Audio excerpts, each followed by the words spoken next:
A starving puppy chose my lunch break as his last chance. On a cracked parking lot in Seattle, Washington, this 5-month-old stray pup sat shaking by my car, eyes fixed, not on my face, but on my sandwich.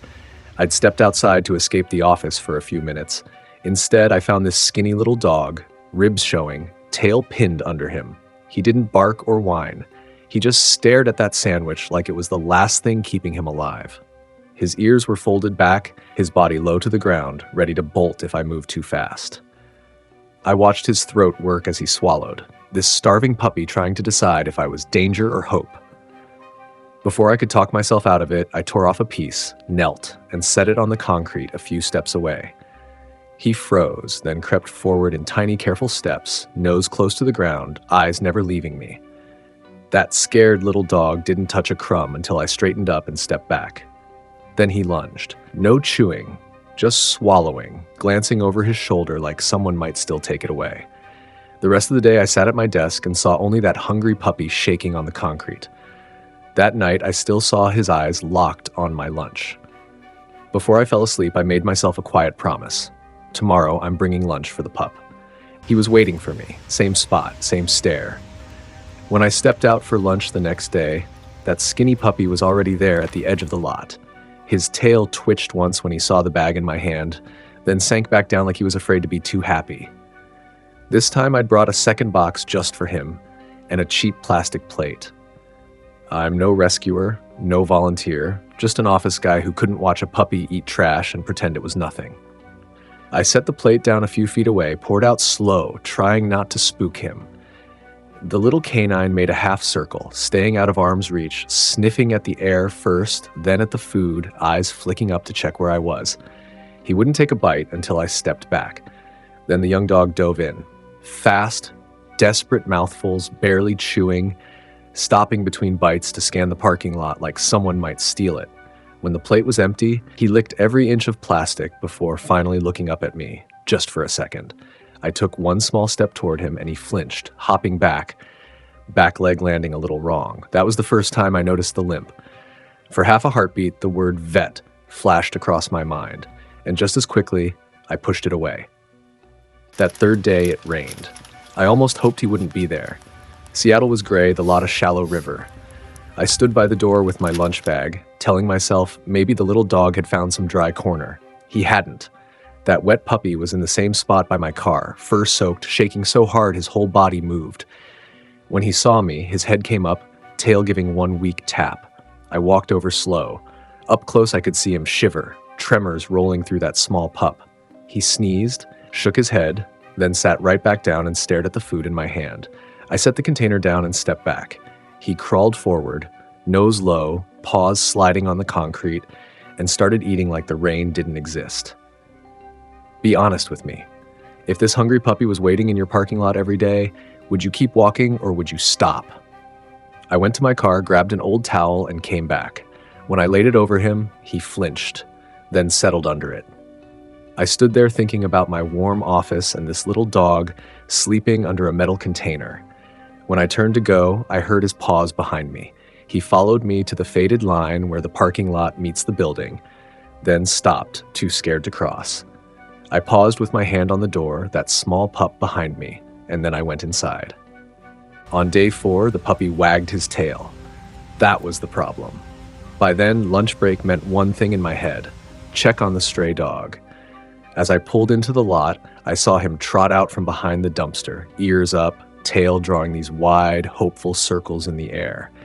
He had memorized the sound of my car. I stepped out and he bounced sideways like a playful puppy who just remembered what joy feels like. He grabbed a crushed soda bottle in his mouth, shook it, then dropped it at my feet like it was a toy. Then he lowered his front legs, back end high, that clumsy playbow only a young pup can make. I crouched down for the first time and stayed there. He crept closer, stretching his neck, nose working over my sleeves, taking in my smell. Every time a truck rattled by, the abandoned puppy flinched, ready to bolt, but he kept coming back inch by inch. Up close, I could see how thin he really was. Ribs sharp, fur rough, a faint line on his neck where a collar used to sit. Somebody had owned this little guy once. Somebody had let him go. I didn't hear my coworker walk up behind me until he spoke. "Stop feeding that stray pup," or someone will take care of it. For the first time, the idea of this little dog just disappearing scared me more than I wanted to admit. They called him a problem. I couldn't unhear that word. In the break room, they talked about the stray dog like he was trash someone forgot to pick up, too much noise, too much mess. If he doesn't go away, we'll call somebody to come get him, one of them said. No details, just that flat tone that means the puppy wouldn't be there anymore. They called him a problem and said someone would take care of it. So let me ask you this, as a dog person, if you knew a little abandoned puppy might disappear tomorrow, would you pretend you didn't hear it, or would you step in? By then, the growing puppy was meeting me before I even stepped outside. He sat just short of the doorway, like there was an invisible line he wasn't allowed to cross. Every time I walked out, he lifted his head. Every time I walked back in, that loyal puppy watched me all the way to the door and then waited in the same spot for the next time. In my head, I kept repeating the same excuse. I'm just a regular guy with a mortgage and a small apartment. After the divorce, I promised myself no more pets, no more ties. I wasn't looking for a dog. That night, on the way home, I stopped at a pet store just to look. I walked out with a bag of dry food and a cheap metal bowl in my hands. Just for the parking lot, I told myself. Not for home. I tried to hand the problem to someone else. Nobody wanted it. That morning, I called 2 different shelters here in Washington, sitting in my car with the engine off. Both of them said the same thing about an abandoned dog like him. No space. Wait list only. You can fill out a form, but we're not taking new dogs right now. I hung up and just stared at the steering wheel. There was no mystery hero coming for this little guy. If this rescued puppy was getting out of that parking lot, it was going to be because of me or not at all. At lunch, I carried out the bag of food, a water jug, and the new metal bowl. The little canine was already waiting, tail giving these small, hopeful swings. When I poured in the kibble, he stepped closer than ever, nose almost brushing my hand. He took the first piece right from my fingers, then jerked back when a door slammed somewhere behind us. Even while he ate, that 4-legged friend kept one eye on the world, ready to run if it turned ugly again. When the bowl was empty and the water half gone, he did something new. He followed me. Not just to the building this time, but all the way to my car. I opened the door and sat down. He stood there, head tilted, watching me through the frame like he was trying to understand why I kept leaving. Then the abandoned dog turned, slow, and walked back to his spot. Staring through the windshield, I heard myself say it out loud, if he's still here by Friday, I'll figure something out. Then I brought a box that day. Not for food, for the night. The temperature had dropped, wind cutting across the lot harder than before. On my way in, I'd grabbed a cheap plastic crate and an old blanket from home, telling myself it was just to help the puppy make it through the cold. At lunch, I carried everything to a quieter corner behind a low wall, away from the worst of the wind.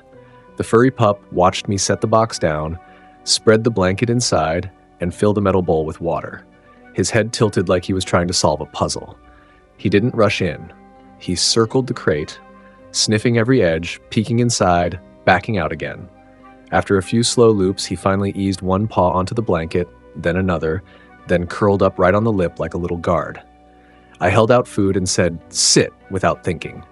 To my surprise, the little companion folded into a wobbly sit, eyes on my hand, listening to my voice.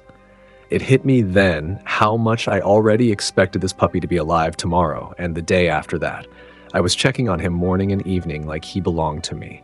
The following day at lunch, I walked straight to the corner, already planning to refill his bowl. The box was tipped, the bowl on its side, the blanket dragged halfway out. No furry pup. No puppy at all. The box was empty. For a second, I thought, maybe this is better. Then I saw the blood. Just a few drops on the edge of the blanket, dark against the plastic, and a smeared paw print in the dirt. My stomach dropped. I started checking under trucks, between trailers, behind every container on that lot, calling softly for the pup like he might actually come when I asked. It took a few minutes that felt a lot longer. Near the edge of the road, I finally saw him. The small dog was standing crooked, one back leg barely touching the ground, fur wet again, sides moving fast with each breath. When he recognized me, his tail gave this weak little thump, like he was trying to prove he was still a good boy. I walked up slow, talking the whole time. When I slipped my arms under him, the pup panicked, squirming, nails catching my sleeve. Then something in him gave out and he just sank into my chest, tucking his head under my chin like he was hiding from the whole world. I put the little dog on the front seat, wrapped in my jacket, and for the first time didn't go back inside to work. I drove straight to the nearest vet clinic, one hand on the wheel, one resting on his shaking side, so he knew I was still there. In the waiting room, the receptionist clicked her pen and looked up at us. "Name of the owner?" she asked, and I froze. The vet didn't start with the leg. She started with a question, "Is this your dog?" I stood there with this rescued puppy shaking on the exam table and heard myself mumble, "He's just a stray pup from my parking lot." But the way my chest felt said it wasn't just anything anymore. She ran gentle hands over him, checked his teeth, his ribs, his paws. "About 5 months," she said. "He's underweight, fleas, worms. The leg is a mild sprain and a small cut. He needs cleaning, meds, and rest." She looked at me like she'd had this talk 100 times. A young dog can't live in a parking lot. Cars, oil, broken glass, sick animals, it's a bad mix. He needs clean water, regular food, vaccines, real walks.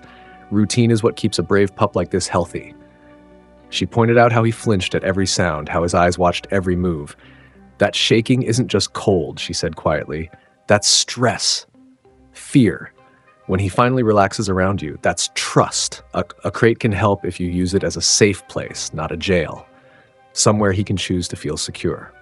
I thought about my bank account and swallowed hard, then nodded for the basic treatment, the shots, the meds. By the end of it all, he was so tired he just slid down and fell asleep with his head resting on my boot, like my shoe was the only solid thing in the room. The vet glanced at him, then at me.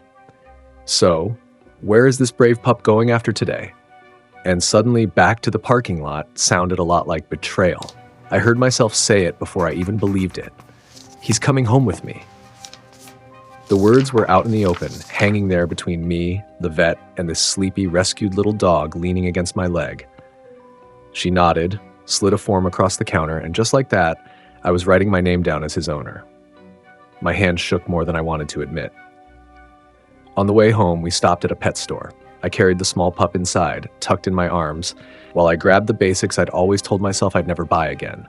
Stainless bowls, a water dish, better food, a simple bed, 2 toys, a squeaky ball, and a soft little animal for him to chew. I added a winter jacket to the cart because Washington has a way of getting into your bones, especially if you're a skinny, furry puppy who's lived outside too long. Back at the apartment, I set him down and let him explore. The young canine moved slow, nose working over every corner stack, staying close to the door, like he wasn't sure he was allowed to relax. When he finally saw the bed and the bowl, he walked over, circled once, and lay down like he'd just found land after drifting at sea. That first night he whined, pacing, then settled by my bedroom door. Instead of telling him no, I sat on the floor beside his bed. The little pup put his head right on my hand and for the first time really slept. "You're home now," I whispered. Neither of us knew yet how much that was going to change everything. 2 weeks later, the dog who once ate trash was stealing socks off my couch. The growing puppy in my apartment barely looked like the shaky little stray from the parking lot anymore. His body had filled out, his coat felt softer, his eyes were brighter, and there was mischief hiding behind every look. Our days fell into a rhythm. Short walk before work, breakfast in his own bowl, another walk when I got home, just me and this playful pup tracing the same sidewalks, him stopping to read every scent like it was important news. It took me a few days to land on a name for him. I ended up calling him Rook, short and sharp, like the little hop he does when he's excited.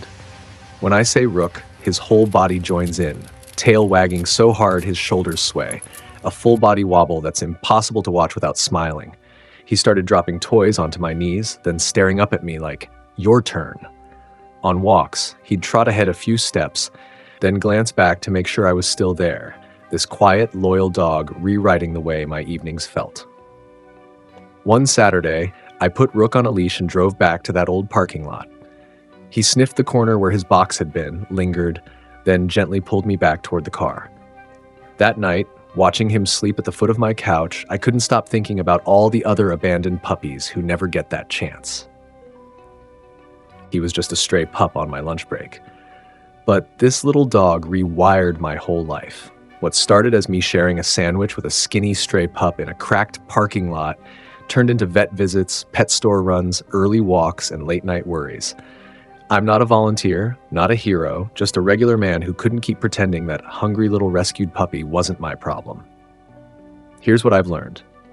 Every abandoned puppy out there is waiting for one person to stop walking past, and when you do stop, it can't be only about feeling sorry for a few minutes.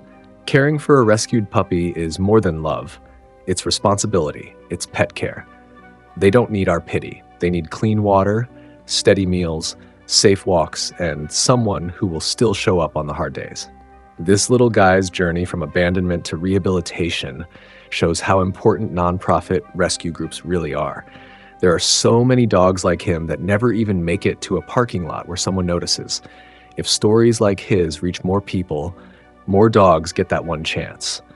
Every like, every comment, every share pushes this video in front of another set of eyes that might belong to the person a scared little dog is waiting for. Join our Brave Paws family. Be their voice. Be their hope.